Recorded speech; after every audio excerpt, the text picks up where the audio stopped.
Tapi ada sedekah yang paling bagus, Bu. Cuma kadang orang susah, waktu itu yang paling bagus.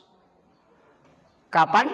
Ketika kita kadang dalam keadaan berjalan atau bawa mobil atau dalam keadaan apa, langsung kita melihat seseorang. Dalam kehidupan ini tidak mungkin kita selamat. Saya punya dua istilah begini, Pak. Ini harus dipegang betul. Sebesar apapun dosa kita, sebagaimanapun besarnya kesalahan kita, dan seberapa banyak pun kesalahan yang kita lakukan, tapi kalau Allah memandang kita dengan pandangan rahmatnya, pasti selamat kita. Tidak ada musuhmu yang bisa mencelakaimu. Ini yang mestinya diamalkan oleh camat, diamalkan oleh anggota dewan, supaya orang-orang yang kadang iri itu tidak akan kesampaian. Kalau tidak bisa mengamalkan.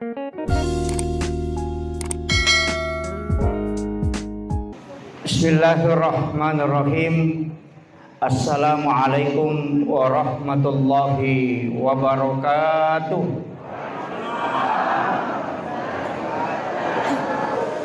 Maulaya salli wa sallim daiman abada ala habibika khairil halqi kullihim.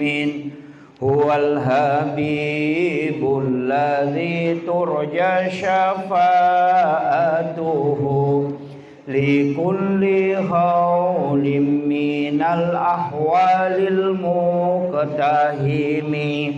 Ya Rabbi bil Mustafa balligh maqasidana waghfir lana ma madha ya wasi'al karami. Ya Rabbi bil Mustafa balligh maqasidana waghfir lana ma madha ya wasi'al karami. Ila hadratin Nabi Mustafa sallallahu alaihi wasallam. Al-Fatihah. A'udzu billahi minasyaitonir rajim. Bismillahirrahmanirrahim. Alhamdulillahi rabbil alamin arrahmanir rahim maliki yaumiddin. Iyyaka na'budu wa iyyaka nasta'in. Ihdinas siratal mustaqim siratal ladzina an'amta 'alaihim ghairil maghdubi 'alaihim waladdallin. Amin. Allahumma nawwir qulubana wa quluba jami'i man khadara fi majlisina hadza binuril ma'rifah wa ilmil mukasyafah wal basirah wal iman wal islam.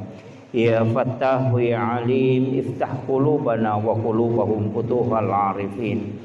Rabbana iftah bainana wa baina qaumina bil haqqi wa anta khairul fatihin. Amin amin ya rabbal alamin. Hadratal muhtaramin wal muhtaramat ikhwanu fillah.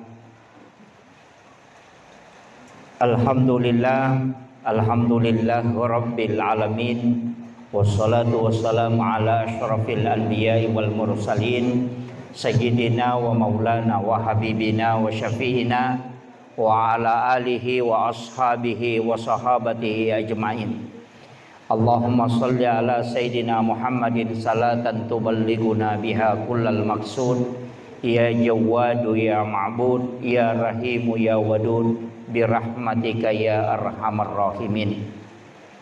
Yang kami muliakan, kami ta'zimi para alim, para ulama, para masyaikh, para habaib, seluruh tokoh masyarakat, tokoh agama, terkhusus yang saya hormati Bapak Kabak Kesrah yang mewakili Bapak Wali Kota Palopo, seluruh anggota DPRD yang sempat hadir, dan seluruh tamu undangan, ibu-ibu badan kontak majelis taklim, dan seluruh pejabat pemerintah, Bapak yang mewakili Bapak Kapolres, Bapak Dandim, beserta seluruh hadirin wal hadirat yang insya Allah dirahmati dan dimuliakan oleh Allah Subhanahu wa Ta'ala.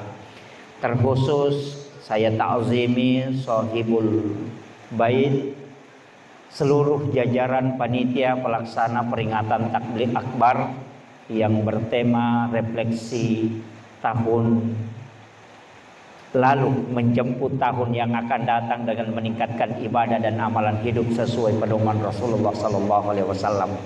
Saya pakai bahasa Indonesia, Bu ya. Satu.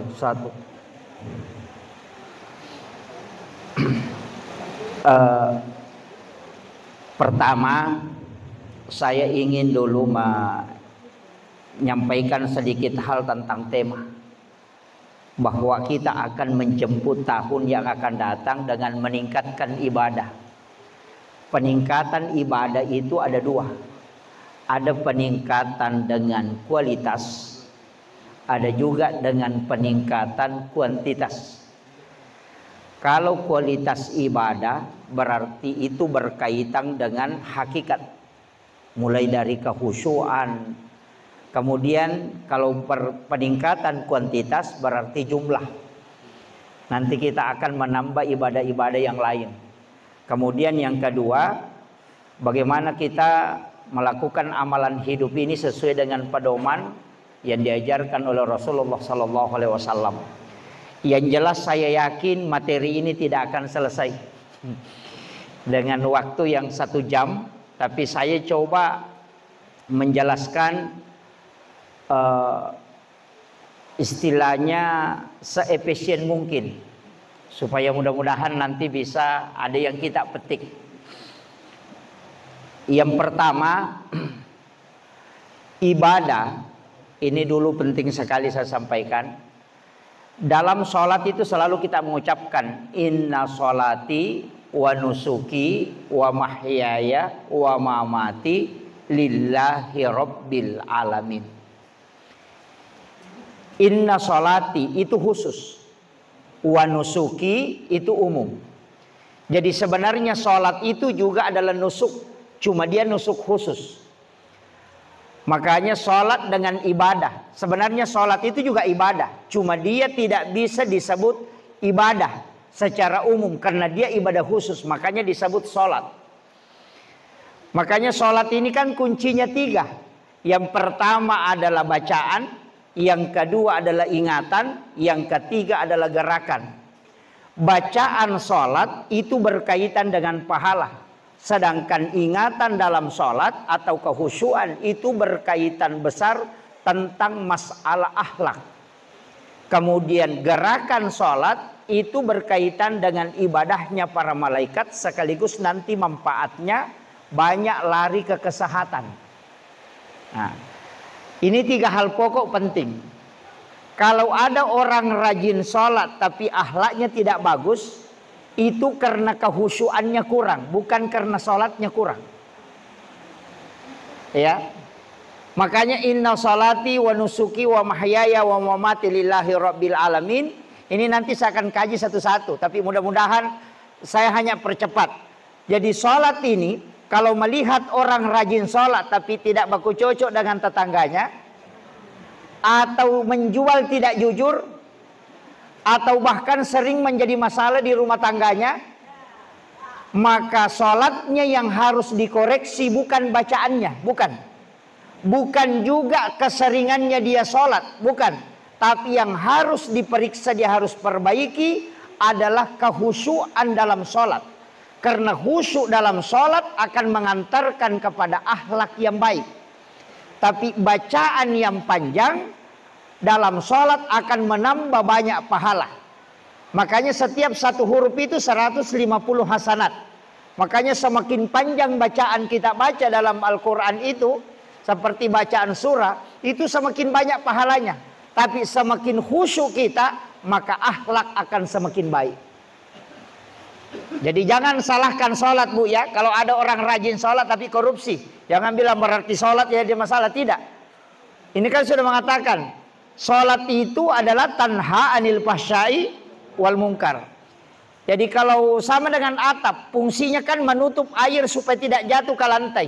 Jadi kalau ada lantai yang kotor karena terkena air, rembesan air atau tetesan, jangan salahkan lantainya yang kotor. Dan kita bersihkan berapa kali pun tetap akan kotor kembali. Tapi lihat atapnya. dia tidak berfungsi dengan sempurna. Makanya semua perbuatan yang tidak baik itu lihat sholatnya. Bukan dia tidak sholat, tetap sholat, tapi kehusyuannya yang kurang. Makanya dalam tasawuf itu dibagi 4. As-sholati anil hudur, as-sholati anil ghaidha, as-sholati ma'al ghaflah, dengan as-sholati apa lagi? Anil yaqdah. Kalau ghaflah itu orang Jawa mengatakan ngelilir. Istilahnya sholat tapi tidak mengingat. Nah, itu yang tidak ada perubahan, Pak. Jadi nanti kalau sholat masih sering emosi berarti khusyuknya yang kurang.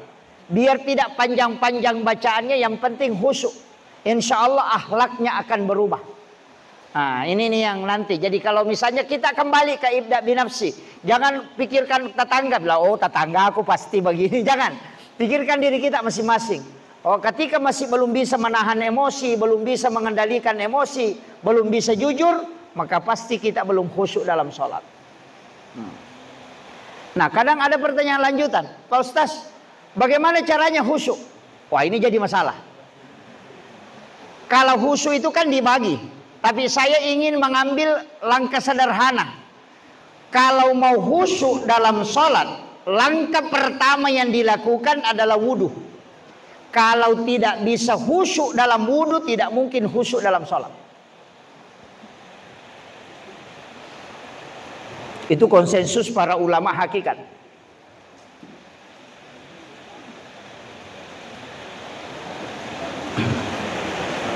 Ya. Ya, insyaallah.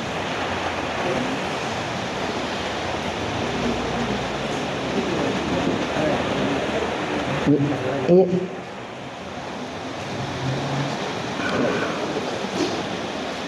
Ahlan wa sahlan kami ucapkan kepada Al-Mukarram Ibu Ruta Propsain, insyaallah.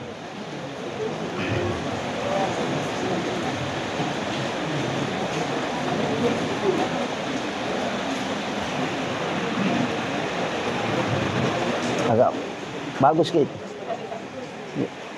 Satu. Agak bagus ini. Mohon izin Prof. Ya, insyaallah Bro.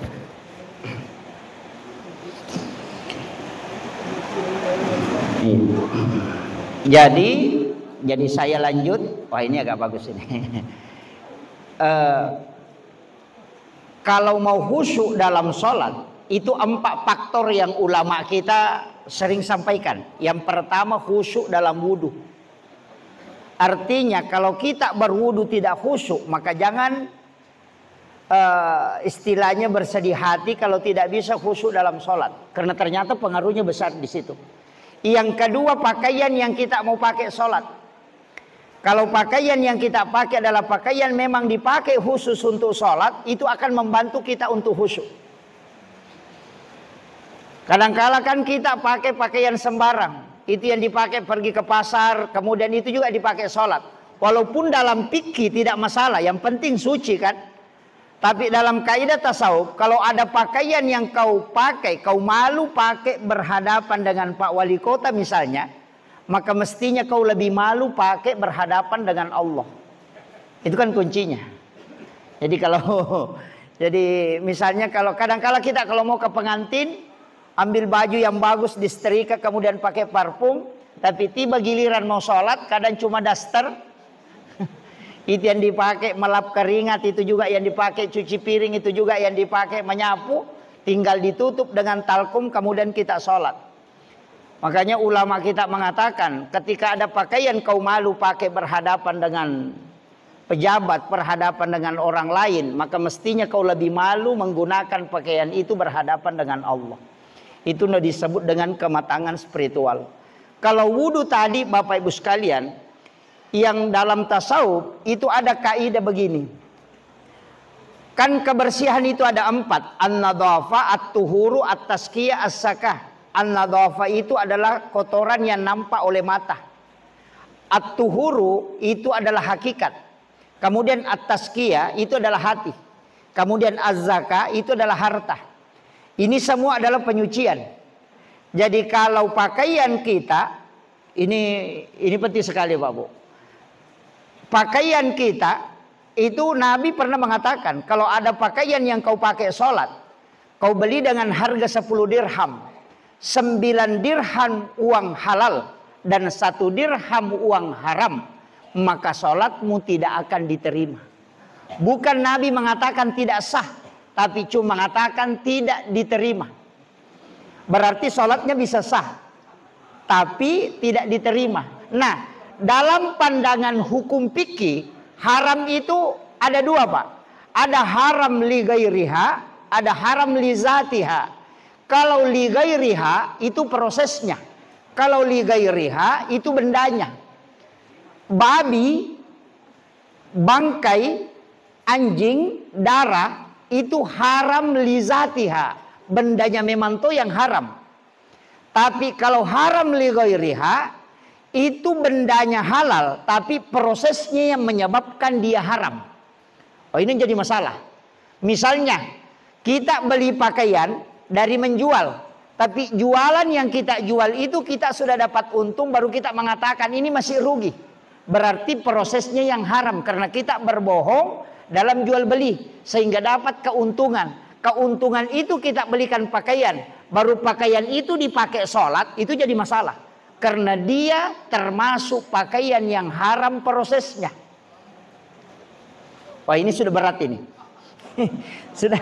sudah mulai bingung Pak ini. Jadi saya sedikit agak anukan, nanti kita turun ke bawah lah. Saya ambil yang dari atas dulu. Kemudian dari segi wudu tadi, makanya ulama kita kalau mengatakan wudu itu kan at-tuhuru, bukan an-nadhafah. Makanya orang yang sudah berwudu kemudian kena najis itu tidak batal wudu. Makanya Bapak Ibu kalau sudah berwudu kemudian injak tai ayam itu tidak batal wudunya, cuma tidak boleh sholat karena itu mutanajis, karena bernajis. Makanya orang yang sudah berwudu kemudian injak tai ayam cukup bersihkan kotoran itu kemudian kita sholat, tidak usah berwudu kembali karena wudu tidak batal. Kan gitu. Jadi najis itu kan tidak membatalkan itu, kecuali nanti al-khariju minas sabila ini olamastumun nisa itu kan kena semua itu. Bahkan ada hadis man nama falyatawadda, walaupun Imam Syafi'i nanti berbeda pendapat dalam fikih. Nah, dalam kajian hakikat saya sedikit masuk ke hakikat. Kalau wudu karena dia at-tuhuru, berarti wudu yang sudah dipakai berbohong itu sudah kotor. Makanya ulama tasawuf mengatakan kalau wudumu kau sudah pakai berbohong, jangan kau pakai sholat lagi. Perbaharui wudumu. Sebenarnya tidak batal, cuma dia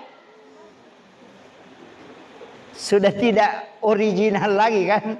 Nah, makanya karena at-tuhuru itu, makanya kenapa wudu itu membasuh mencuci kedua tangan, kemudian berkumur-kumur. Itu kan sebenarnya lisan yang dijaga. Ketika membasuh muka itu pandangan yang dijaga. Ketika kepala itu pikiran, ketika telinga itu adalah pendengaran, kalau kaki itu adalah setiap langkah. Makanya semua yang dibasuh itu adalah hakikat.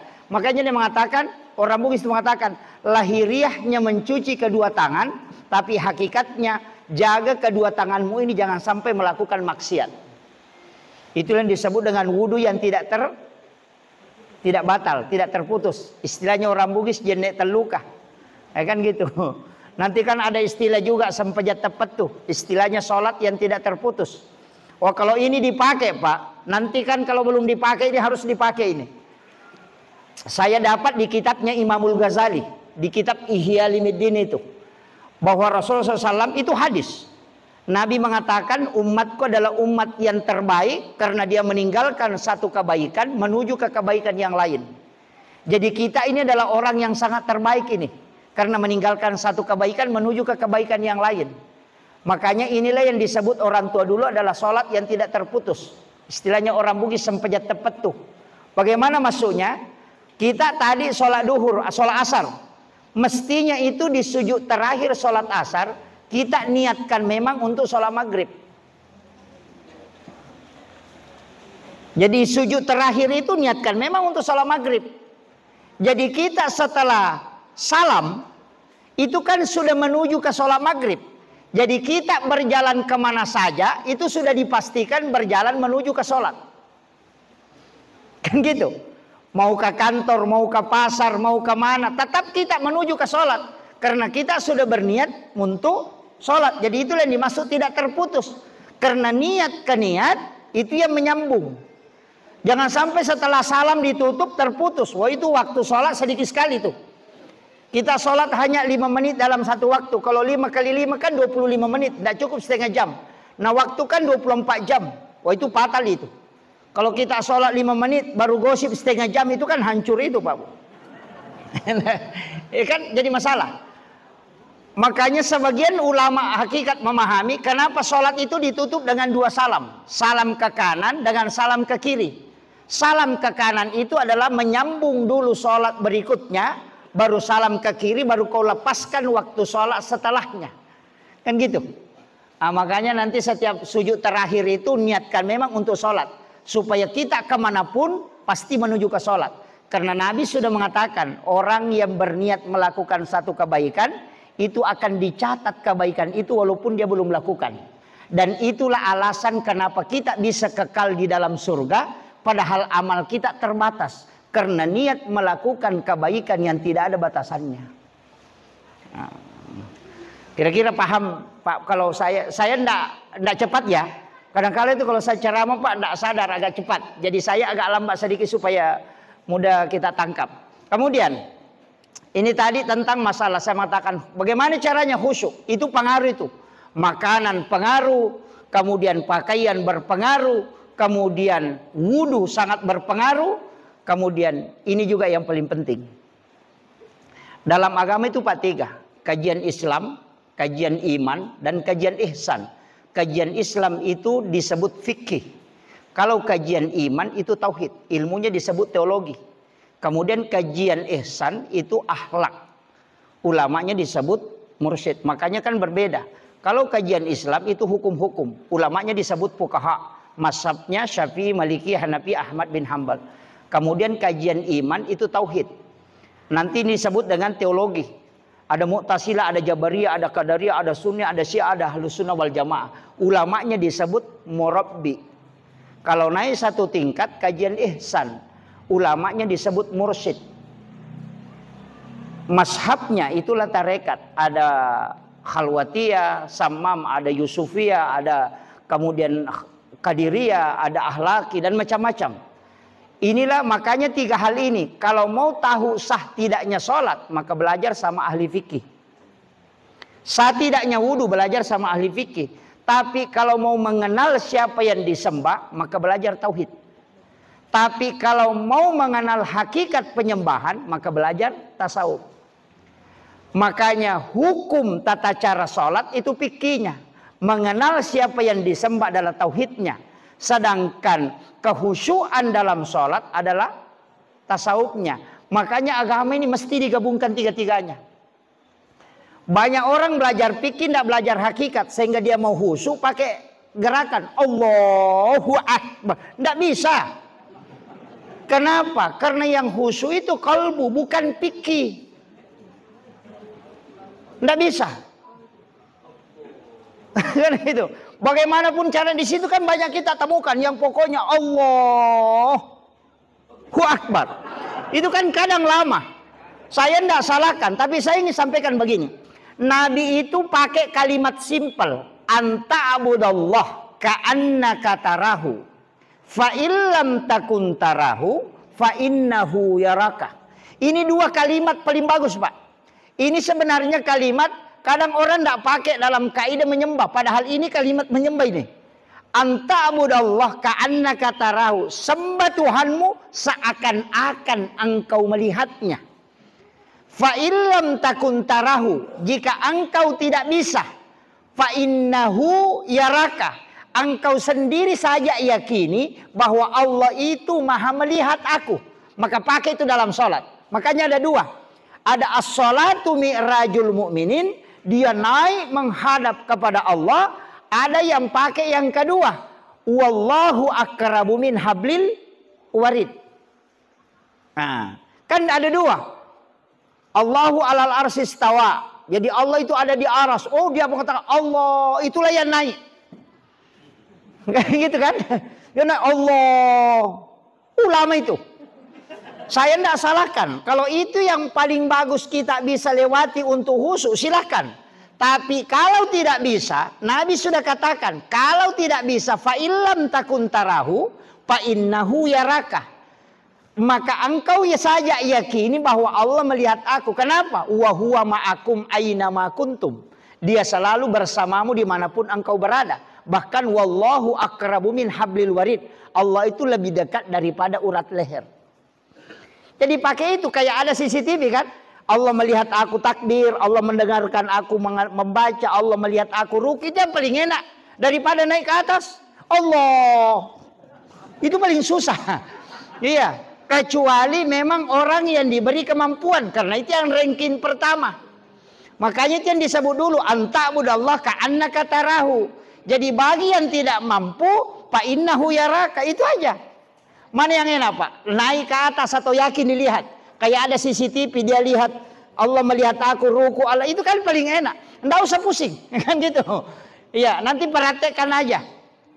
Iya. Jadi kita takbir Allahu Akbar. Makanya semua bacaan dalam sholat itu mestinya menggerakkan bibir. Walaupun nanti ada yang tidak sah sholat kalau tidak menggerakkan. Pertama suratul Fatihah. Kemudian takbiratul ihram itu. Makanya itu kalau sholat itu tidak boleh tutup mulut. Allahu Akbar. Gitu. Walaupun nanti kalau di fikih mengatakan tidak, ada yang boleh tidak dilapaskan, ada yang boleh mesti dilapaskan. Maka ada namanya rukun kauli. Ya, karena yang wajib dalam sholat itu Pak bacaan cuma 4. Yang pertama takbiratul ihram, yang kedua Fatihah, yang ketiga syahadat dan salawat, yang keempat salam ke kanan. Itu aja kan yang wajib. Coba. Makanya kalau ada orang di Palopo ini tidak bisa sholat karena tidak hafal bacaan sholat, suruh saja hafal ini yang 5. Yang 4, Allahu Akbar, Fatihah, syahadat dan salawat, kemudian salam ke kanan. Kalau sudah hafal ini suruh sholat. Yang bacaan ya, Allahu Akbar kan takbiratul ihram. Doa iftitah itu sunnah. Fatihah itu yang wajib. Surah sesudah Fatihah itu sunnah, bukan wajib. Jadi orang kalau bahkan Imam Syafi'i saya dapat di kitabnya mengatakan, kalau cuma satu surah yang kau hafal hanya Fatihah, maka baca Fatihah 2 kali. Yang pertama itu wajib, yang kedua itu sunnah. Coba, saking mudahnya ini. Ruku itu wajib, bacanya sunnah. Subhana rabbiyal azim itu sunnah. Orang ruku itu yang wajib, bacaannya cuma sunnah. Kalau tidak baca tetap sah sholatnya. Bangkit dari ruku wajib, bacaannya sunnah. Sujud yang wajib, bacaannya sunnah. Duduk di antara 2 sujud wajib, itu bacaannya sunnah. Sujud kedua wajib, tahiyat awal itu sunnah, bukan wajib. Jadi kalau ada imam tidak tahiyat awal langsung berdiri, tidak usah disuruh duduk kembali, lanjutkan saja. Nanti setelah selesai tahiyat baru dia sujud sahwi. Kan gitu. Karena dia sunnah bukan wajib. Nah bacaan tahiyat itu yang wajib, syahadat dengan salawat. Yang wajib terakhir salam ke kanan, yang ke kiri itu cuma sunnah. Itu hanya 4 bacaan yang wajib. Jadi kalau ada orang tidak sholat karena bilang tidak hafal bacaan sholat, disuruh mati saja itu orang. Iya betul Pak. Kan Fatihah kan. Ini saking mudahnya bacaan. Walaupun nanti kalau kita mau doa iftitah ada 14. Kan ada 14 Bu. Allahumma ba'id baina Allahu Akbar kabir. Sebenarnya Allahu Akbar kabir itu kan ini wajat itu ada 2. Ya Allahu Akbar kabir walhamdulillah katsira wa subhanallah bukratan wa asila itu satu doa iftitah. Ini wajah itu juga 1. Kayaknya digabung. Jadi ada 14 itu. Saya pernah tanya ke ulama, Pak Kiai, kenapa ini doa iftitah ada 14? Kenapa banyak sekali macamnya? Dia bilang begini, nak, sholat itu ada 14 cabang. Mestinya kau hafal semua. Jadi kalau sholat tahajud ini iftitah yang dipakai. Kalau sholat sunat taubat ini yang kau pakai. Kalau sholat sunat duha, ini yang kau pakai. Kalau sholat fardu, ini yang kau pakai. Sama aja penceramah. Kalau dia ceramah nasihat pernikahan, yang iftitahnya wa min ayatihi an khalaqalakum min anfusikum aswaja. Kalau ceramah taksiyah, tabarakalladzi biyadihil mulku wa ala kulli syai'in qadir alladzi khalaqal mauta wal hayata liyabluwakum ayyukum ahsanu amala. Jadi jangan ceramah nasihat pernikahan baru tabaraka kau baca, nanti pengantinnya menangis. Kan gitu. Jadi dia bilang sama aja sebenarnya itu iftitah. Iftitah kan pembuka. Jadi sholat apa yang kau kerjakan, pasangkan dengan iftitahnya. Kalau sholat sunat taubat, iftitahnya itu adalah Ismul Azam. Jadi ternyata begitu Pak. Cuma kalau kita hafal satu, itu aja enggak apa-apa. Kan gitu. Cuma bagi yang menghafal semua, itu dipasangkan memang. Iya. Tapi saya enggak salahkan ya, jangan merepotkan diri. Jangan sampai tunggu 14 baru mau sholat. Oh, itu jadi masalah. Kemudian, saya lanjut. Nah, ada istilah begini Pak Bu. Mengingat itu ketika tidak mengingat. Itu. Jadi istilahnya orang Bugis begini. Iya kau meringerang, kau berarti dia mau meringerang. Artinya ketika engkau mengingat berarti engkau sudah tidak mengingat. Tapi ketika engkau sudah tidak mengingat berarti engkau sudah ingat. Artinya apa? Ketika engkau mengingat Allah, tidak mungkin ada yang lain kau bisa ingat. Semua makhluk itu pasti hilang. Tapi ketika engkau mengingat makhluk, pasti Allah itu hilang. Coba tes itu Pak. Ketika kita mengingat kepada Allah, tidak ada yang lainnya itu muncul. Tapi ketika lepas ingatan kepada Allah, maka pasti yang lainnya akan muncul. Itulah maknanya Khalik dengan makhluk tidak bisa menyatu. Bisa dites itu Pak. Allah. Kalau mengingat, makanya yang penting connect. Iya. Karena Aqimis sholata li zikri, bukan mengatakan aqimis sholata li azkurah. Li zikri itu berbolak-balik. Kalau li azkurah tidak pernah lepas. Nah itu makanya kalau ada orang sholat baru bilang, saya kalau sholat tidak pernah lepas, saya jangan percaya Pak. Kecuali orang pinsang. Gitu. Tidak mungkin. Tapi kita semua bisa berharap, mungkin dari bacaan, mungkin dari gerakan, dan itu kan ada gerakan. Kemudian, kualitas. Ini tadi kualitas. Makanya usahakan setiap ibadah itu ada kualitasnya. Ada zikir, sikir. Sikir itu mestinya ditalaki Pak Bu. Saya sering disampaikan ke mursyid tarekat. Zikir itu jangan sembarang diambil. Mestinya ditalaki itu. Sebagaimana Rasulullah mentalkin sikir la ilaha illallah kepada Sayyidina Ali karamallahu wajhah. Makanya itu 3 kali dibaca. La ilaha illallah. Itu kan kalau kita cuma baca la ilaha illallah, ilaha illallah, ilaha. Biar 1000 kali itu tidak akan connect. Tapi cara membacanya itu coba kita bangun tengah malam, bisa dites itu. La ilaha illallah. Makanya dia menarik itu. Dari pusar dia tarik ke ubun-ubun, kemudian turun ke sebelah kanan, baru dia tarik ke kiri. Itu disebut 7 latifah. Makanya la ilaha illallah. Nah, itu makanya ada gerakan biasanya itu. La ilaha illallah. Itu karena dia tarik. Nah, cuma kadang kita ada yang goyang-goyang saja. La ilaha illallah. Nah, itu jadi masalah. Wallahu a'lam. Saya tidak tahu kalau itu. Iya. Itu kan seluruh tubuhnya berzikir. Tapi yang bagi yang pengamal tarekat, saya tidak salahkan, silahkan. Kalau yang belum mengamalkan tarekat, silahkan khusyuk saja dalam berzikir. Masing-masing beda. Jangan mudah menyalahkan bahwa tarekat itu tidak ada dasarnya. Wah tidak. Nabi itu ketika mentalaki kalimat la ilaha illallah itu 3 kali. Baru setelah itu tanya Sayyidina Ali, kenapa tahukah engkau kenapa 3 kali? Dia mengatakan tidak ya Rasulullah. Apa kata Nabi? La ilaha illallah pertama itu adalah tiada Tuhan selain Allah. La ilaha illallah yang kedua bahwa engkau meyakini semuanya hanya Dia. Dan la ilaha illallah ketiga adalah ketika hanya Dia, tidak ada yang lainnya.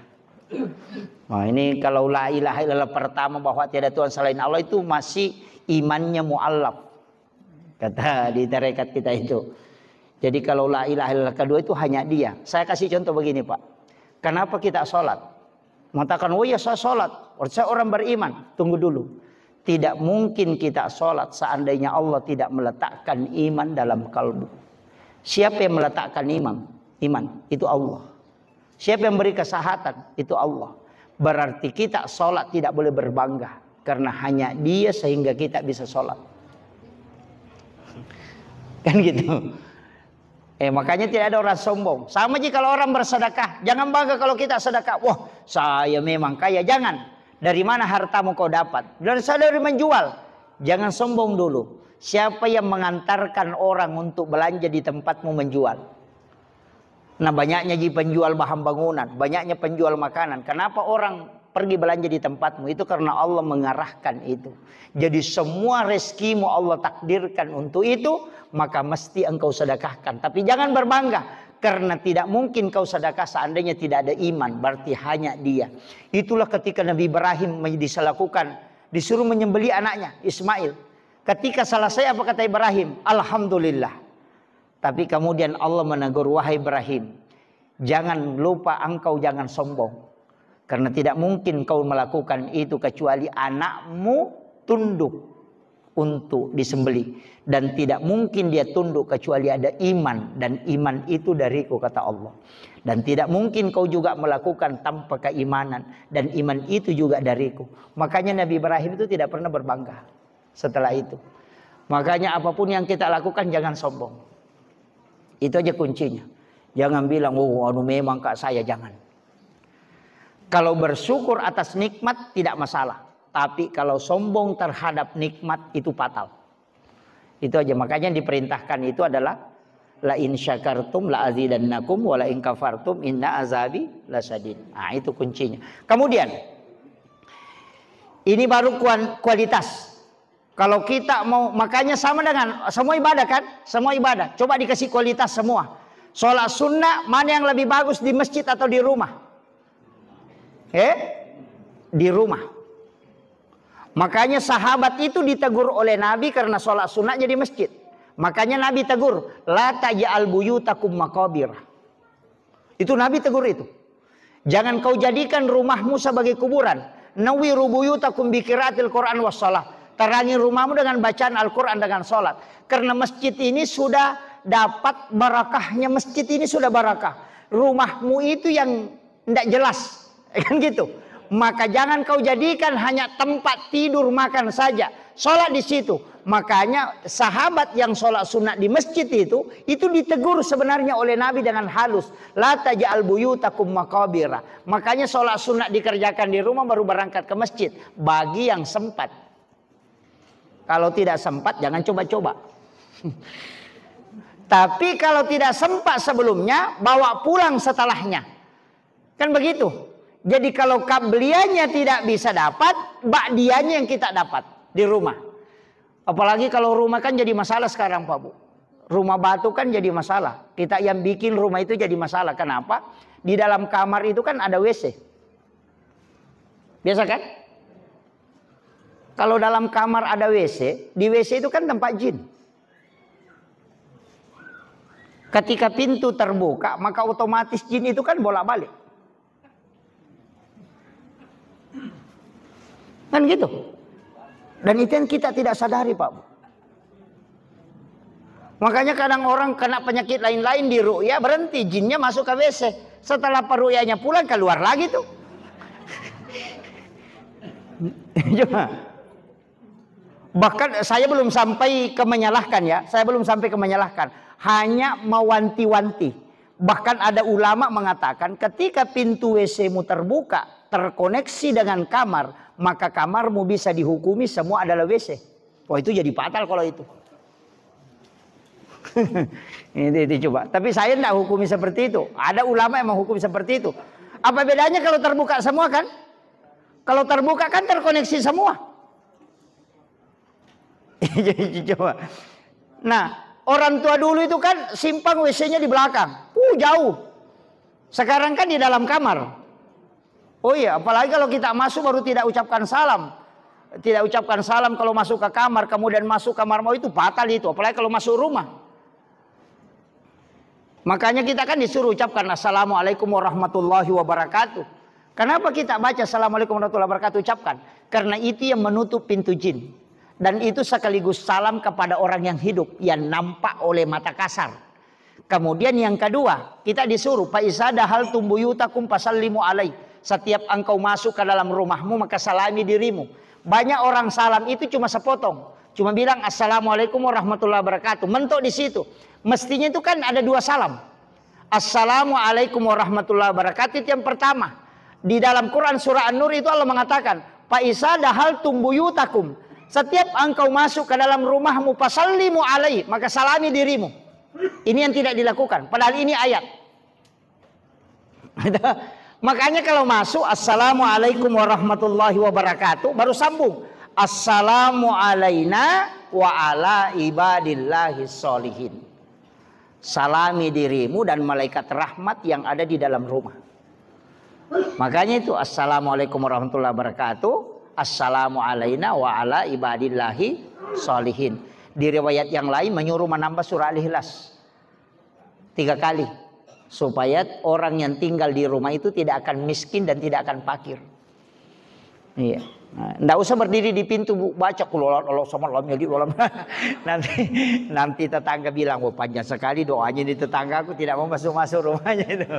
Ya masuk aja baca itu surah Al-Ikhlas. Itu salah satu sahabat dari Yaman yang minta nasihat kepada Nabi, dan Nabi berikan doa itu. Baca surah Al-Ikhlas setiap engkau masuk ke dalam rumahmu. Itu aja. Jadi kuncinya kan di situ. Makanya rumah ini mesti ditempati sholat, mesti ditempati baca Al-Quran. Ya, jangan dibawa semua ke masjid. Saya sering sampaikan, Pak Bu, mesti anak-anak kita itu dilatih juga melihat kedua orang tuanya sholat. Bukan hanya dibawa ke masjid sholat, tapi juga di rumah, supaya itu menjadi contoh. Saya itu Pak Bu jarang di rumah, kadang hanya 2 hari dalam 1 bulan, kadang hanya 3 hari dalam 1 bulan. Tapi setiap saya pulang, itu saya kumpul anak-anak. Untuk anak saya itu saya minta, coba kita makan sama-sama. Saya tidak mau makan itu kalau dia tidak duduk di situ. Jadi kadang istri kemudian anak duduk makan sama-sama. Kadang saya kasih tahu, nah momen seperti ini tuh langka. Mungkin suatu hari kalau kau menginginkan kita duduk makan bersama begini, tapi saya sudah meninggal. Maka jadikan ini sebagai momen yang istimewa untuk makan bersama dengan orang tua. Dan ini yang mulai hilang, Pak. Ini yang mulai hilang. Kadang-kala kita anaknya makan di depan TV, suaminya makan di kursi, istrinya di dapur. Kan gitu. Padahal salah satu kunci keberkahan itu adalah makan bersama dengan keluarga. Orang tua kita dulu kan begitu, nah, panggil anaknya, panggil cucunya, kumpul semua baru makan. Sekarang kan tidak. Nah, itu tercabut berkah itu. Itu makanya kembalikan itu Pak Bu, supaya penyakit itu hilang. Dijauhkan dari penyakit. Ini kita bicara kualitas. Kemudian kalau bicara kuantitas, perbanyak. Nanti ada tingkatannya Bu. Seperti sedekah ada tingkatannya. Kalau bilang karena Allah 10.000, itu tingkatan yang paling rendah. Ya, paling rendah. Nanti kalau yang tidak ditahu itu tingkatan yang agak tinggi. Nanti kalau celengan lewat, jangan lihat uang berapa. Ambil saja di saku 1 lembar 2 lembar, tutup mata kemudian sedekahkan. Jangan lihat uang berapa. Itu hadis qudsi. Allah mengatakan siapa hambaku memberikan kepadaku dia tidak menghitungnya, maka aku pun akan membalasnya dengan tidak menghitungnya pula. Ya. Jadi kadang-kala kita tarik uang 100 didorong lagi masuk. Itu. Ya, itu jadi masalah itu. Ya. Tapi ada lagi di atasnya itu Bu. Masih ada di atasnya sedekah, di atasnya itu. Yang tidak dilihat itu. Sedekah yang di atasnya adalah orang yang mengambil langsung. Itu beda. Jadi kalau ada peminta sumbangan langsung dikasih kunci tempat uang. Iya. Atau ditunjukkan laci tempat uang. Bila silakan ambil, ada uang situ, pergi ambil saja. Iya. Cuma kita akan bilang kalau nah habisi mati. Kan itu. Itu yang agak berat itu. Tapi masih ada di atasnya. Masih ada di atasnya itu. Sedekah yang disebutkan oleh Rasulullah bahwa ketika orang yang bersedekah tidak tahu siapa yang dia sedekahi, dan yang disedekahi itu tidak tahu siapa yang mensedekahi. Itulah sedekah kata Nabi yang orang tidak ditimbang amalnya. Jadi saya pernah itu protes Pak ketika ngaji tasawuf. Ketika ada mursyid tarekat mengatakan ada orang itu tidak ditimbang amalnya dan tidak dibawa kepada mahsyar dan juga tidak melewati titian siratal mustaqim. Jadi ada orang itu tidak lewat titian siratal mustaqim. Ada orang tidak ditimbang amalnya. Kenapa? Karena baru berjalan menuju kepada masyar, malaikat itu sudah jemput dia sebelum sampai kepada masyar. Baru berjalan menuju ke sana. Itu Allah sudah suruh malaikat jemput Fulan bin Fulan, bawa ke ila rafiqil a'la, ke tempat yang sangat tinggi. Jangan kau gabungkan dengan mereka-mereka itu. Jadi ada orang itu Pak Bu tidak ditimbang amalnya. Kalau mau ambil itu bisa. Tapi caranya bagaimana kata Nabi? Bersedekah dengan tidak tahu siapa yang disedekahi. Dan yang disedekahi pun tidak tahu siapa yang mensedekahi. Itu hadis sahih Pak. Bagaimana caranya Pak Ustaz? Susah itu. Kalau saya gampang Pak. Di Palopo ini kan banyak pondok-pondok pesantren kan? Ada pondok tahfizul Quran kan? Iya gampang. Telepon saja gurunya. Pak Kiai, adakah anak yatim di situ? Ada anak fakir miskin di situ. Kalau mengatakan ada anak yatim di sini, ada fakir miskin, ada orang tidak mampu, sampaikan. Tidak usah kasih tahu saya namanya, tidak usah perlihatkan fotonya. Berapa pembayarannya 1 bulan? Kalau dia bilang 500.000, saya mau bayarkan pembayarannya dia sekolah selama dia sekolah di situ. Tapi jangan perlihatkan, jangan kasih tahu saya namanya. Dan saya minta kepada anak itu jangan kau kasih tahu kalau saya membantunya. Itulah makna yang bersedekah tidak tahu siapa yang disedekahi, dan yang disedekahi tidak tahu siapa yang mensedekahi. Nanti anak itu ketika selesai di pesantren keluar, kita ketemu tidak pernah kita tahu bahwa kita yang membantunya. Ketika dia sukses kita tidak pernah tahu. Dia pun tidak pernah tahu bahwa kita yang membantunya. Itulah orang yang kata Nabi dijemput sebelum sampai kepada masyar. Itu kuncinya. Tapi kalau mengumpul anak yatim baru dibagikan amplop, baru disorting, itu masih di blender itu Pak. Belum selesai itu. Si lama prosesnya itu. Iya. Jadi itu tidak mudah. Walaupun itu sudah kebaikan. Karena Nabi itu Pak Bu, yang bapak-bapak ibu-ibu yang hadir di sini kalau masuk neraka celaka betul. Kita ini sudah dijamin oleh Nabi itu luar biasa. Saya itu biasa menangis ketika baca hadis-hadis Nabi. Saya punya kitab di rumah itu ensiklopedia hadis Nabi, yang kurang lebih 600.000 hadis Nabi di dalamnya. Saya itu ketika menemukan hadis-hadis khusus yang dihadiahkan ke Rasulullah, itu kadang saya menangis. Saking hebatnya Nabi itu memblok kita supaya tidak masuk neraka. Kenapa? Nabi kan mengatakan begini, pendekkan umurnya umatku. Itu dia minta, pendekkan. Supaya nanti kalau dia melakukan kesalahan tidak lama dihisap. Iya. Kalau ada camat cuma 3 bulan menjadi camat, itu kalau diperiksa tidak lama Pak. Tapi kalau 30 tahun jadi camat, oh itu lama diperiksa itu. Iya. Anggota dewan juga begitu.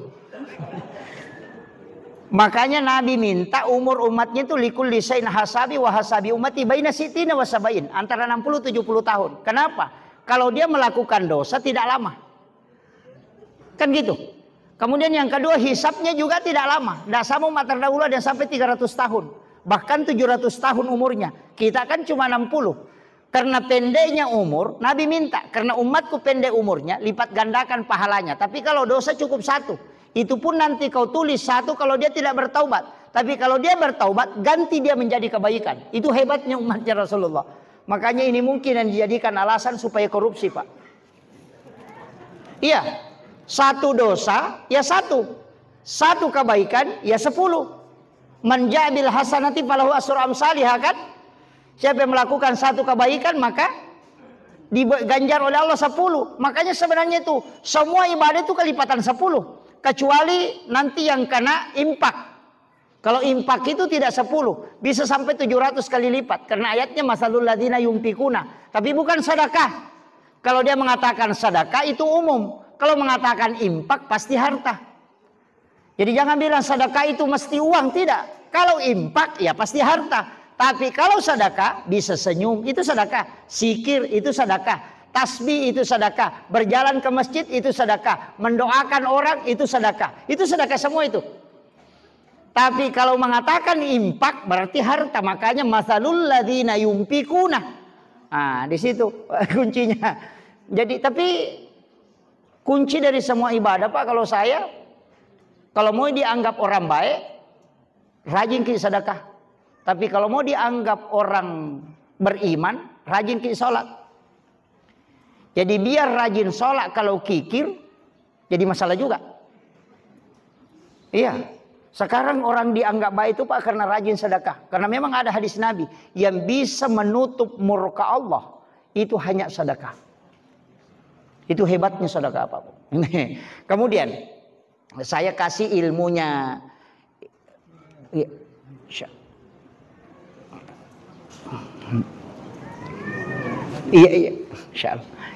Jadi saya kasih ilmunya sedekah Bu ya. Kalau mau bersedekah lakukan 4. Ini saya kasih ilmunya. Yang pertama, pilih waktu. Waktu yang paling bagus sedekah itu ada 2. Yang pertama di waktu subuh, kemudian yang kedua di hari Jumat. Iya. Itu yang 2 hal itu. Kalau subuh, usahakan sedekah itu dilakukan pas masuk waktu subuh. Jangan pagi. Karena kalau pagi itu malaikat sudah naik. Sebenarnya kan kenapa sedekah subuh itu bagus? Karena 2 kelompok malaikat mendoakan. Malaikat penjaga malam dan malaikat penjaga siang. Itu mendoakan. Makanya kan gabung di situ. Makanya sholat subuh disebut sholat disaksikan oleh para malaikat. Makanya Bapak Ibu sekalian, kalau saya itu mengatakan begini. Mendeteksi malaikat itu gampang. Iya, mendeteksi malaikat itu gampang sekali Pak. Kita yang ngaji tasawuf itu bisa tahu. Bapak-bapak, ibu-ibu ini bisa deteksi malaikat. Untuk mengetahui bahwa malaikat, kapan banyak malaikat, itu kita bisa tahu. Kapan? Ketika kita mudah tidur. Iya, itu bukan jin, itu bukan setan, tapi deteksi malaikat. Kenapa? Yang pertama, karena resonansi malaikat, pasti kita cepat ngantuk. Kapan kita biasa cepat tidur? Yang pertama di saat berzikir. Karena itu malaikat rahmat datang ketika kita zikir. Makanya disebut Raudatul Jannah, taman-taman surga. Kemudian yang kedua ketika kita membaca Al-Quran. Itu cepat sekali ngantuk itu. Karena Al-Quran ketika dibacakan itu malaikat rahmat itu kan datang. Kemudian yang ketiga kapan? Ketika orang sholat Jumat. Karena seluruh malaikat rahmat itu ketika khatib sudah naik di atas mimbar. Para malaikat itu masuk bersab-sab ke dalam masjid. Lebih banyak malaikat itu makhluk yang tidak kasat mata dibanding dengan jamaah Jumat. Itulah menyebabkan orang tidak bisa menahan ngantuk. Kemudian yang keempat, kapan? Ketika subuh hari. Makanya disebut sholat subuh itu disaksikan para malaikat. Karena malaikat penjaga malam dan malaikat penjaga siang itu ketemu di subuh hari. Itu seperti petugas di SPBU. Petugas malam belum pulang, tapi petugas siang sudah datang. Maka ketemulah di pagi hari. Itulah kenapa sedekah subuh itu istimewa. Karena didoakan 2 kelompok malaikat. Itu kuncinya. Makanya kalau sedekah pagi, itu tidak didoakan 2 kelompok malaikat. Jadi jangan bilang sedekah pagi, sedekah subuh. Sebelum malaikat penjaga malam naik ke atas. Kan begitu.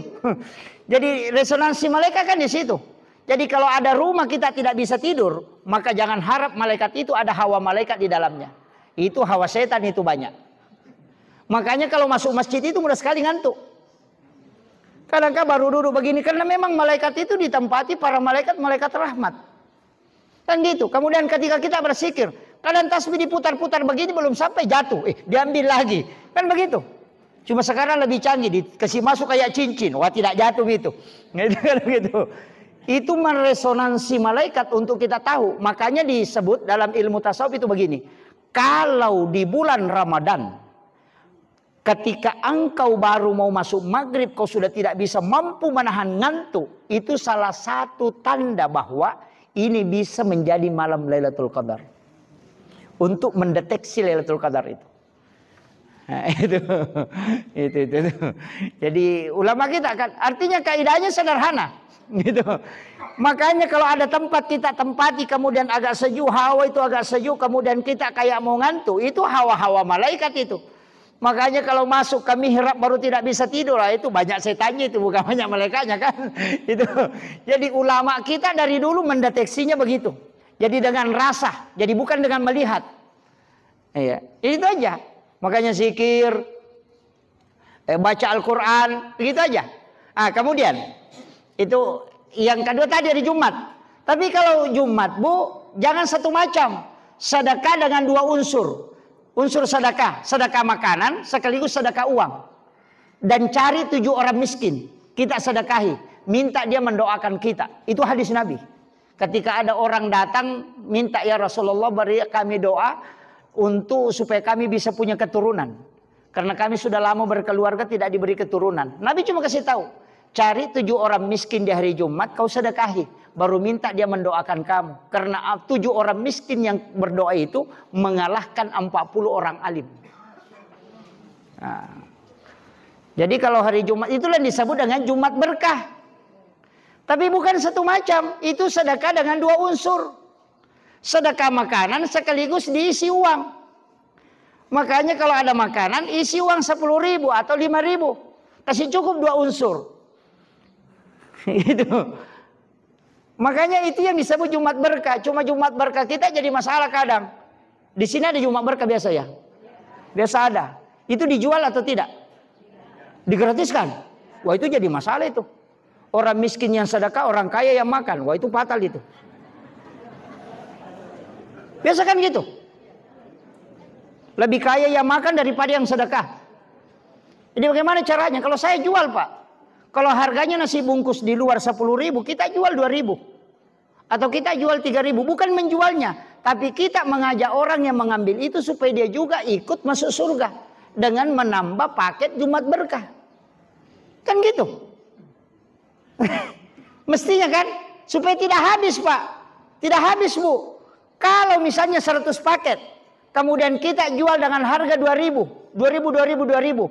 Otomatis Jumat berikutnya pasti bertambah. Karena hasil penjualan paket ini tadi yang 100. Makanya pasti bertambah menjadi 130 atau 140. Jumat berikutnya bertambah lagi bisa sampai 150. Jumat berikutnya bisa sampai 200. Makanya biar orang stop Jumat berkah dari per orang tetap masih jalan. Karena sudah ada uang yang berputar. Supaya Jumat berkahnya tidak berhenti. Jadi jangan diajak orang Pak menikmati sedekah. Ajak juga orang bersedekah. Kadang-kadang kan begitu. Orang miskin yang bagi Jumat berkah, yang ngambil orang kaya. Pakai mobil pribadi lagi.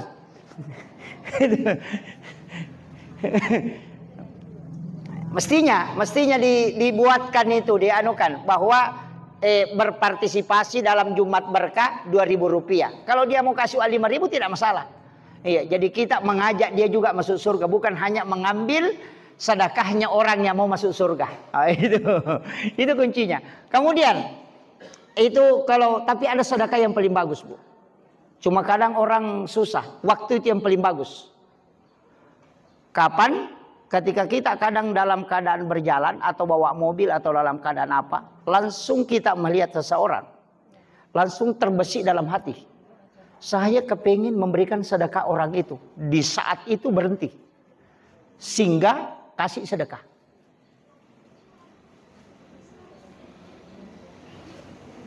Kasih sedekah. Itu orang butuh betul. Cuma kita diberi petunjuk oleh Allah untuk ketemu dengan dia. Bahkan ada ulama mengatakan kadangkala itu adalah Nabi Khidir.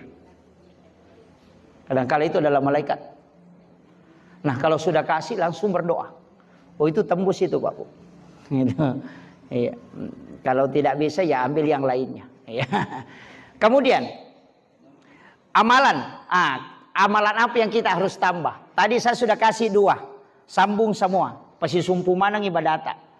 Dari puasa ke puasa kan. Dari sholat ke sholat. Dari sikir ke sikir. Jangan berhenti Pak Bu. Jadi sama begini. Kalau kita mau tidur. Jangan tidur saja.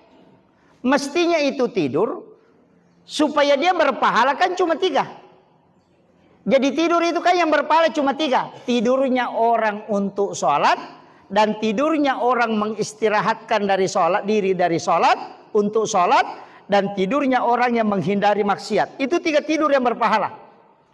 Itu yang disebut dengan tidur ilahiyah. Bagaimana caranya Pak Ustaz? Kalau mau tidur niatkan, saya mau tidur cepat supaya bisa bangun sholat tahajud. Berapa lama kita tidur itu berpahala. Karena tidur tak untuk sholat. Kalau bilang mau tidur cepat supaya bangun nonton sepak bola, itu juga tidak dapat.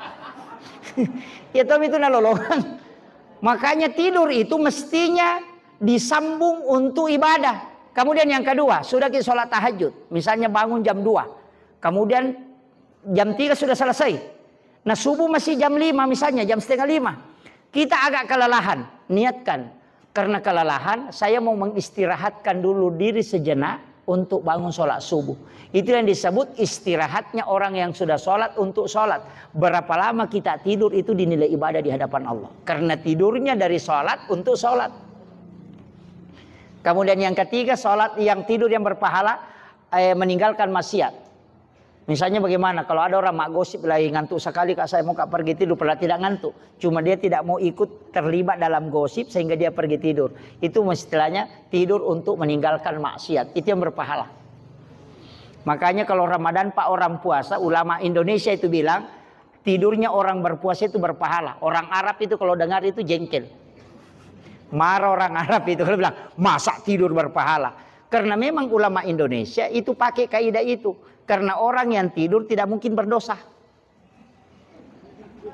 Satu-satunya perbuatan yang tidak ada dosanya kan cuma tidur. Kalau sholat kan masih bisa berdosa kalau jengkel sama imam. Kalau lalu panjang bacanya tidak mau ruku itu kan bisa berdosa. Baca Al-Quran kan bisa salah. Zikir kan juga bisa. Ceramah juga bisa begitu. Kejengkel sama ustaznya. Terlalu lama ceramah tidak mau berhenti. Kita sudah ngantuk, sudah capek duduk. Tapi kalau orang tidur kan pasti tarkul haram. Tidak ada orang yang tidur itu berdosa. Karena orang yang tidur kan tidak gosip, tidak jengkel, tidak apa. Kan tidur aja selesai. Makanya tidurnya orang yang berpuasa itu berpahala. Karena memang tidak ada dosanya. Kan gitu aja. Itu jadi jangan disalahpahami ya. Bilang oh tidur terus. Tidak. Artinya kalau mau selamat tidak melakukan dosa, tidur aja. Makanya kalau ada orang puasa pas selesai sholat subuh langsung tidur. Nanti bangun kalau duhur, sudah sholat duhur, tidur lagi. Nanti bangun kalau asar, sudah sholat asar, tidur lagi. Nanti 5 menit mau buka, baru bangun, duduk, tunggu buka puasa. Insya Allah tidak banyak dosa, tapi pahalanya juga tidak banyak. Itu jadi usaha. Kan itu kuncinya. Itu kan kaidah paling sederhana. Kemudian. Jadi semua disambung ya. Sama takan tadi semua disambung. Kemudian. Saya ingin sampaikan begini Pak Bu. Dalam kehidupan ini tidak mungkin kita selamat. Saya punya 2 istilah begini Pak. Ini harus dipegang betul. Sebesar apapun dosa kita, sebagaimanapun besarnya kesalahan kita, dan seberapa banyak pun kesalahan yang kita lakukan, tapi kalau Allah memandang kita dengan pandangan rahmatnya, pasti selamat. Saya ulang ya. Kalau kita melakukan dosa sebesar apapun dan sebanyak apapun, yang penting bukan musyrik. Sebesar apapun, kalau Allah memandang kita dengan rahmatnya, maka pasti selamat. Tapi sekecil apapun dosa yang kita lakukan, ketika Allah memandang kita dengan keadilannya, pasti tidak adil. Makanya dalam tasawuf tidak ada istilah dosa besar, dosa kecil. Yang ada rahmat atau murka. Coba. Jadi tidak ada dosa. Makanya ada pelacur wanita BTS. Hanya anjing yang kehausan dia kasih minum. Itu digayamin masuk surga karena rahmat Allah. Tapi ada orang Pak sudah makan daging unta. Lewat di kebunnya orang. Kemudian dia ada daging terselip di giginya. Dia singgah petik di pelapa kurmanya orang itu. Kemudian dia selipkan di giginya untuk melepas daging itu. Kemudian dia buang. Itu tertunda masuk surga 500 tahun lamanya. Hanya mempertanggungjawabkan di pelapa kurma yang dia pakai menusuk giginya. Bagaimana dengan kita yang ngambil langsanya orang di pasar?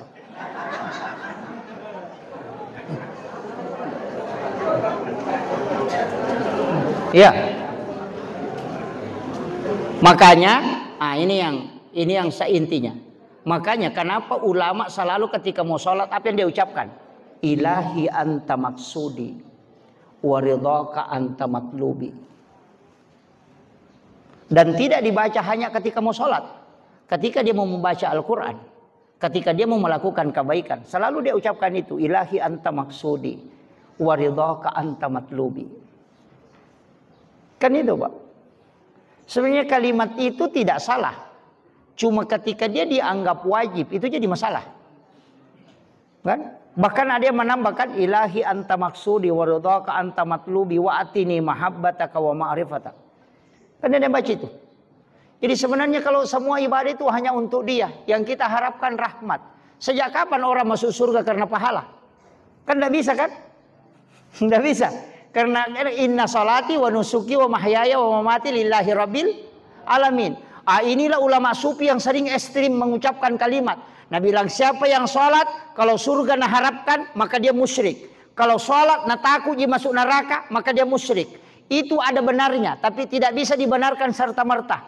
Kenapa? Artinya begini, ketika engkau sholat karena ingin surga berarti bukan karena Allah tapi karena surga. Surga itu adalah makhluk, Allah yang ciptakan. Ketika sholatmu untuk makhluk berarti itu musyrik. Itu maknanya. Kan gitu. Jadi kita sholat kan bukan karena surga. Bukan karena takut neraka. Apalagi bidadari, bukan. Nanti itu ikut sendiri. Kita sholat karena apa? Lillahi rabbil alamin. Makanya inna sholati wa nusuki wa mahyaya wa mamati lillahi. Di situ bukan inna sholati lihuril atau li khaufin nar atau lil jannah, bukan, yang ada lillahi. Nah, makanya enggak usah hitung-hitung pahala. Walaupun itu motivasi kan boleh. Sama aja anak kecil Pak, kalau disuruh belajar kau rajin nak, kalau ranking 1 kau nanti kau balikan kau sepeda. Sebenarnya bukan ranking 1 yang kita harapkan, yang kita inginkan supaya dia pintar. Itu aja kuncinya. Kan begitu aja. Jadi semua begitu. Nabi itu kan kasih janjikan dan ingat pahala itu ada pada sunnah. Disebut wajib itu kadang disembunyikan pahalanya. Makanya semua ibadah itu ada turunannya. Sholat wajib ada sholat sunnah. Puasa wajib ada puasa sunnah. Syahadat yang wajib ada sholawat yang sunnah. Haji wajib ada umrah yang sunnah. Zakat yang wajib ada sedekah yang sunnah. Itu kan semua ada turunannya. Karena yang wajib untuk Allah, yang sunnah untuk Nabi. Artinya apa? Kalau mau dapat rahmat wajib. Kalau jalur syafaat sunnah. Makanya jangan anggap sepele sunnah. Karena di situ jalur syafaat. Makanya Nabi mengatakan kalau kamu bersamaku di dalam surga, perbanyak sujudmu. Pasti bukan sholat fardu itu, pasti sholat sunat. Ya. Nah berapa rakaat sholat sunat kita Pak Bu? Hah? 12? Sedikit sekali tuh. 2 sebelum subuh. 4 sebelum duhur. 4 sesudah duhur. 4 sebelum asar. 2 sebelum maghrib. 2 sesudah maghrib. 2 sebelum isya. 4 sesudah isya. Tambah tahajud 8. Tambah witir 3. Kan? Ada duha 8. Bisa sampai 12. Belum ada sholat sunat taubat. Belum ada sholat sunat tasbih yang mau. Kan gitu. Ini sudah jam berapa? Oh ini sudah 5:30 Pak. Saya tambah sedikit ya. Jangan tambah banyak Bu, tambah sedikit aja. Ini sudah mau maghrib ini. Makanya saya sampaikan begini. Sholat sunat itu kan masing-masing ada keutamaannya Bu. Sama tadi 2 rakaat sebelum subuh. Rakaatanil fajri khairum minad dunya wa ma fiha. 2 rakaat sholat sunat fajar itu lebih baik daripada dunia dan isinya. Sebenarnya kalau mau cari rezeki, keberkahan hidup, jangan tinggalkan sholat sunat subuh ini. Karena iqabliyah subuh kan sudah disebut rakaatanil fajri khairum minad dunya wa ma fiha. Sebenarnya sholatnya itu yang adalah doa. Biar kita tidak berdoa sesudahnya. Apalagi kalau sudah berdoa, baca zikirnya malaikat kan. Subhanallah bihamdi subhanallahil azim astaghfirullahaladzim. Nabi kan mengatakan kalimatani habibatani fil lisan sakilatani fil misan habibatani ilar rahman. Itulah yang dibaca malaikat sehingga Allah memberikan rezeki kepadanya. Makanya baca itu 100 kali. Tidak akan pakir orang yang mengamalkan itu 100 kali sesudah sholat sunat subuh. Subhanallah bihamdi subhanallahil azim astaghfirullahaladzim. 100. Kalau tidak pakai itu, pakai yang diajarkan Imamul Ghazali di kitab Yahlimuddin itu. Ada itu di kitabnya itu. Apa? Ya hayyu ya qayyum la ilaha illa anta subhanaka inni kuntu minaz zalimin. Itu 40 kali. Maka tidak ada musuhmu yang bisa mencelakaimu. Ini yang mestinya diamalkan oleh camat, diamalkan oleh anggota dewan, supaya orang-orang yang kadang iri itu tidak akan kesampaian. Kalau tidak bisa mengamalkan itu ya hayyu ya qayyum la ilaha illa anta subhanaka inni kuntu minaz zalimin di sholat sunat subuh. Ketika sholat sunat subuh baca rakaat pertama alam tara kaifa, rakaat kedua li ila fi Quraisyin. Arti ada di kitabnya Imamul Ghazali.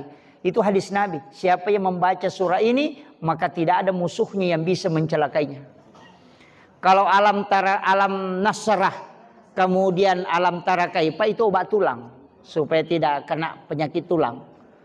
Kayak lutut itu biasa sakit, ngilu-ngilu itu obatnya itu. Sholat sunat subuh. Alam Nasrah rakaat pertama, Alam Tara Kaifa rakaat kedua. Iya. Itu pasangannya. Kalau Alam Nasrah rakaat pertama, li ilafi Quraisyin rakaat kedua, itu tidak ada musuhnya yang bisa mencelakainya. Kalau Qul ya ayyuhal kafirun rakaat pertama, rakaat kedua surah Al-Ikhlas 3 kali, itu seperti bersedekah emas seperti bumi besarnya.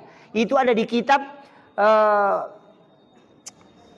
apa istilahnya ini? Yang kitab gudang rahasia, Hasinatul Asrar. Di kitab Hasinatul Asrar itu terdapat di kunci bahwa siapa yang sholat sunat subuh membaca Al-Kafirun 1 kali di rakaat pertama dengan surah Al-Ikhlas di rakaat kedua 3 kali, itu sama kalau dia bersedekah emas seperti bumi besarnya. Itulah makna rakaatanil fajri khairum minad dunya wa ma fiha. Itu. Jadi makanya kalau saya itu kadang ambil semua, Bu. Rakaat pertama saya baca Al-Insyirah, baru Qul ya ayyuhal kafirun. Nanti rakaat kedua Alam Tara Kaifa li ilafi Quraisyin, baru surah Al-Ikhlas 3 kali. Dapat semua itu. Jadi digabung toh. Itu. Tapi enggak ambil aja sembarang, kita mau ambil yang mana. Kemudian sholat sunnah 4 rakaat sebelum duhur dan 4 rakaat sesudah duhur itu diharamkan disentuh api neraka jasadnya. Itu hadis. Bahkan saya dapat dalam satu riwayat di Sunan Abu Daud itu, siapa yang sholat 4 rakaat langsung sebelum duhur, sesudah azan duhur, itu langsung dilapor sholatnya tanpa menunggu waktu. Itu sholat yang langsung dilapor itu sesudah azan duhur, langsung dikerjakan 4 rakaat. 1 kali salam. Kalau yang 2 kali salam itu enggak, jadi langsung 4 dikerjakan. Itu bisa dilapor langsung itu. Iya. Kalau sebelum duhur, sesudah azan duhur kita kerjakan 4 rakaat. Itu sholat rawatib. Kalau sholat rawatib 4 rakaat sesudah duhur kasih panjang. Panjang bacaannya, lama rukunya, lama sujudnya. Ada di kitabnya Imam Al-Ghazali di Bidayatun Nihayah. Siapa yang sholat, itu hadis Nabi juga. Siapa yang sholat 4 rakaat sesudah duhur, panjang bacaannya, lama rukunya dan lama sujudnya, maka 70.000 malaikat akan menjadi makmum di belakangnya. Tapi panjang bacaan itu sampai 80 ayat baru kita ruku. Ruku itu membaca Subhana Rabbiyal Azim itu 21 kali. Baru sujudnya juga membaca Subhana Rabbiyal A'la itu 21 kali. Minimal. Oh, itu agak susah. Karena itu agak lama daripada sholat, hampir setengah jam. Itu. Kalau biasa melakukan. Tapi kalau kita lakukan di masjid bisa tes, Bu. Bisa kita tes. Kalau tidak ada orang, coba amalkan itu. Dengan khusyuk kita kerjakan. Itu agak lain. Sampai bulu itu kadang merinding. Biasa itu kalau saya kerjakan itu saya kadang mau maju 1 langkah. Kayak agak lain-lain. Makanya Imam Al-Ghazali mengatakan kau akan merasakan hal yang lain ketika kau kerjakan sholat ini. Di awal-awal itu biasa-biasa. Tapi ketika saya tidak ada kegiatan mendesak, kalau saya kerjakan itu, Pak, itu luar biasa. Itu. Makanya saya bilang memang agak lain. Kayak memang banyak orang di belakang kita itu. Kadang kita mau maju begini. Kayak itu memang karena Nabi mengatakan 70.000 malaikat akan menjadi makmum di belakangmu. Dan itu yang bertasbih siang malam untuk memohonkan ampun engkau di hadapan Allah. Kalau 4 rakaat sebelum asar, sesudah azan asar itu sama dengan pahala umrah 1 kali. Walaupun hadisnya adalah hadis orang mengatakan itu hadis dhaif. Tapi yang mengatakan itu dalam rangka pada Idul Amal boleh dilakukan. Sebelum maghrib ada 2 rakaat. Nanti sesudah maghrib 2. Sebelum isya ada yang mengatakan tidak, ada yang mengatakan 2. Kenapa ada yang mengatakan 2? Karena memang ada hadis. Ada yang pakai pukul rata. Likulli bainal azani wal iqamah raka'ataini. Setiap antara azan iqamah pasti itu ada 2 rakaat. Itu yang makanya pakai pukul rata. Semua sesudah azan pasti ada sholat sunat. Itu sebelum iqamat. Kemudian sesudah isya 4. Itu hadis dari Aisyah. Nabi mengatakan siapa yang sholat 4 rakaat sesudah isya, maka sama kalau dia sholat 4 rakaat di malam Lailatul Qadar. Berarti nilai 4 rakaat itu sama dengan 400.000 rakaat nilainya. Itu kalau mampu kita lakukan. Makanya setelah itu, Bu, kalau tidak bangun tahajud langsung maki witir. Pas selesai sholat sunnah isya langsung maki witir. Jangan tunggu tengah malam. Kalau seringgi juga bangun tahajud lebih baik witir maki memang. Pas sudah sholat sunnah isya witir memang. Karena kenapa? Perempuan yang saya kasih tahu, bukan laki-laki. Kalau laki-laki mau ikuti tidak masalah. Karena perempuan itu paling sering mimpi buruk. Dan kuncinya supaya tidak mimpi buruk itu cuma 1, sholat sunnah witir. Tidak ada orang yang sudah berwitir mimpi buruk. Dipastikan. Karena jin tidak bisa menembus orang yang sudah berwitir. Itu janji Nabi. Makanya satu-satunya sholat sunnah disebut adalah kekasih Allah itu cuma witir. Makanya Nabi mengatakan janganlah engkau tidak berwitir walau rakaatan. Bahkan di riwayat yang lain mengatakan siapa yang tidak berwitir bukan golongan kami. Walaysa minni, kata Nabi. Makanya Abu Hanifah mengatakan witir itu wajib bukan sunnah. Nah, itu. Tapi makanya witir Ki. Nabi bilang bagaimana kalau bangun ke tahajud tidak masalah Bu. Tapi jangan ulang witir. Cukup tahajud saja. Dia mengatakan kan witir sudah ditutup. Bukan penutup itu witir Bu. Cuma memang Nabi mengatakan akhirkan witirmu. Karena kenapa? Yang dimasuk di situ bukan semua sholat. Tapi sholat fardu. Makanya kalau sudah sholat maghrib jangan witir dulu. Karena masih ada sholat isya. Makanya disebut akhirkan. Karena masih ada isya. Nanti selesai isya baru witir. Itu Abu Hanifah selesai sholat sunnah isya. Sholat isya kemudian sunnah isya 4 rakaat. Langsung witir 3 rakaat. Itu kuncinya. Saya kira ini Bu sudah hampir jam 6. Ya. Jadi kalau tidak ada cara mampu bisa kita ambil dari awal sampai akhir cukup 1. Kalau tidak ambil ini saya tidak tahu. Ya. 1 aja Bu. Saya ingin kasih tahu. Setiap mau tidur hadapkan diri kita dalam keadaan suci di hadapan Allah. Bersihkan dengan wudu. Kita sucikan diri kita dengan wudu. Kemudian setelah itu baca kalimat la ilaha illallah. Kemudian kita melihat diri kita melebur kepada nurul Muhammad. Salami Rasulullah. Kemudian kirimkan salawat. Jadi ada 2 ya. Kirimkan salam dan kirimkan salawat. Kalau salam, assalamu alaika ya Nabi Allah. Kalau salawat, Allahumma sholli ala Muhammad. Kalau salam itu koneksi. Kalau salawat itu syafaat. Beda ya. Makanya di dalam sholat itu kita mengatakan assalamu alaika ayyuhan nabiyyu, itu salam dulu baru salawat. Makanya sering penceramah bilang mari kita mengirimkan salam dan salawat. Salam itu assalamu alaika ya Rasulullah, assalamu alaika ya Nabi Allah, assalamu alaika ya Aba Barruh, assalamu alaika ya Sayyidi, assalamu alaika ya Sin, assalamu alaika ya Taha. Itu salam. Tapi ada 2 tadi saya sebut. Yasin dengan Taha. Itu nama rahasianya Rasulullah. Cuma kadang kita tidak sebut. Tapi kalau menyanyi disebut salawat. Salatullah salamullah ala Taha Rasulillah. Salatullah salamullah ala Yasin Habibie. Padahal kita sebut namanya. Padahal itu nama rahasia. Bagi orang yang mau kasyaf dengan Rasulullah, perbanyak itu. Kemudian minta Rasulullah mendatangi kita. Dia akan datang ketika kita memintanya dengan penuh keikhlasan. Jangan salahkan Pak Wali Kota kalau tidak datang karena kita tidak mengundang. Kalau kita undang 1 kali dia tidak datang itu wajar. Tapi kalau 40 kali kita undang pasti dia akan datang. Rasulullah juga demikian. Menjelang tidur kita berwudu kemudian kita undang dia setiap waktu datang. Pasti dia akan datang. Jangan salahkan Nabi kalau tidak pernah menemui kita karena kita tidak mengundangnya. Akhirul kalam wallahul muwaffiq ila aqwamit thariq. Assalamualaikum warahmatullahi wabarakatuh.